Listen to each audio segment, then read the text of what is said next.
Sekitar 3 tahun lalu, desaku mengalami musibah besar yang membuat warga resah. Musibah ini bukan berupa bencana alam atau wabah penyakit seperti yang biasa diberitakan di media, melainkan hilangnya uang secara misterius dari banyak warga. Hampir setiap orang di desa kehilangan uang, mulai dari pecahan kecil hingga ratusan ribu rupiah. Banyak yang menduga kejadian ini disebabkan oleh tuyul. Para korban berasal dari berbagai kalangan, termasuk orang-orang kecil dengan penghasilan terbatas.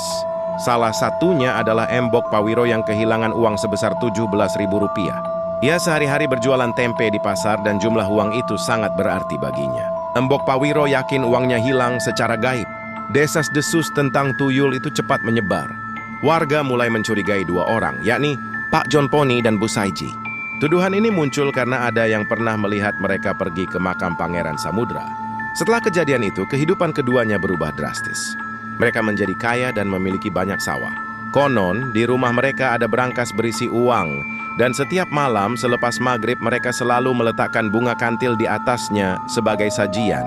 Menanggapi keresahan warga, kepala desa yang dikenal saleh dan pernah nyantri di Pondok Watu Conggol Magelang pun bertindak. Beliau merasa prihatin dan berupaya membantu.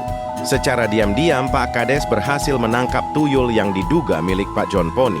Ia kemudian memberi peringatan agar tuyul itu diambil dalam waktu 3 hari. Jika tidak, maka akan dibuang ke Laut Selatan. Namun hingga 5 hari berlalu, Pak John Pony tidak juga datang. Akhirnya Pak Kades membuang tuyul itu ke laut seperti yang telah dikatakannya. Sejak saat itu tidak ada lagi warga yang kehilangan uang. Hal ini memperkuat dugaan bahwa tuyul itu memang benar milik Pak John Pony. Sementara itu, setelah mendengar tuyul milik Pak John Pony ditangkap, Bu Saiji merasa takut. Tanpa perlu diperingatkan, ia akhirnya mengakui perbuatannya dan membuang tuyul miliknya ke Laut Selatan. Kepala desa memang dikenal memiliki kekuatan spiritual. Mungkin karena itulah ia mampu membantu warga mengatasi gangguan makhluk halus. Percaya atau tidak, kisah ini benar-benar terjadi di desaku. Jangan lupa like, comment, dan subscribe untuk update video-video terbaru lainnya.